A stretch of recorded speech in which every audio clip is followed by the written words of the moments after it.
VP debate tonight at 6 p.m. Pacific, 9 Eastern. Mike Pence versus Kamala Harris. And who knows what this moderator is going to be like, a female moderator. Trump's doing well and ready to debate next Thursday, but Biden is playing shy. This is the end of Hour 1 of the Jesse Lee Peterson Show, Wednesday, October 7th, 2020. Stay tuned for Hour 2. Jesse Lee Peterson will be right back. I'm James Hake with Hake News, not fake news. It's 6:55 a.m. here in Los Angeles. VP debate, Mike Pence versus Kamala Harris, starting at 6 Pacific, 9 Eastern at University of Utah, moderated by USA Today's female Washington Bureau Chief, Susan Page, a 69-year-old married woman who kept her maiden name, Page, even though she's married to some guy, Carl Lubsdorf, since 1982. And she's had a 47-year career, which means she started about 10 years before she got married. She's covered 10 presidential elections, 6 administrations, and interviewed 9 American presidents. Liberal, old feminist. Not that old, but getting there. It will air on all major channels, including Fox News and C-SPAN, and likely One America News Network, OANN, as well as on YouTube, probably Right Side Broadcasting Network, as well as Golden State Times. By the way, USA Today will have a team of liberal live fact checkers on their website.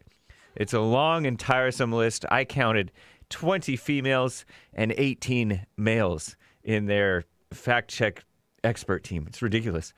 In the next presidential debate, by the way, President Trump tweeted, "I am looking forward to the debate on the evening of Thursday, October 15th in Miami. It will be great." He tweeted that yesterday morning, noontime.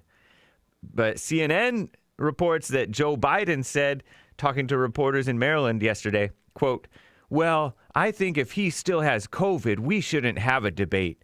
I think we're going to have to follow very strict guidelines. Too many people have been infected, and it's a very serious problem. And so I'll be guided by the guidelines of the Cleveland Clinic and what the docs say is the right thing to do. And if and when he shows up for debate, I'm looking forward to be able to debate him.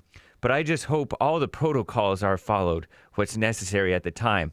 The far-left publisher Twitter reports that President Trump's doctor reported yesterday apparently he was suffering no symptoms as of yesterday morning, the day after he got home from the Walter Reed Medical Center, home being White House anyway.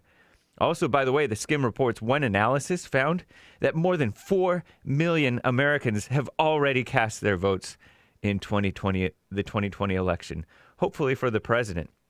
I mentioned this from CNN yesterday.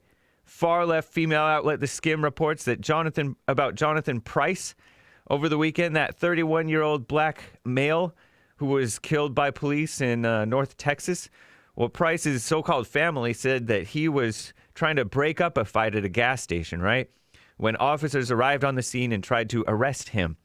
Authorities say Price resisted in a non-threatening posture and began walking away. Sounds like they're throwing their own officer under the bus. Wolf City officer Sean Lucas tasered him, which the taser I heard didn't work, and then he shot Price. Price died at the hospital. Authorities say that Lucas's actions were unreasonable and charged him with murder. Sounds like kissing up to me. I don't know. He's being held on a $1 million bond and could face life in prison if convicted. We'll see. The Skim asks, why does this keep happening? Back in August, another black male was shot by police after reportedly trying to break up a black-female fight and resisting arrest and having a knife. That was Jacob Blake in Kenosha, Wisconsin.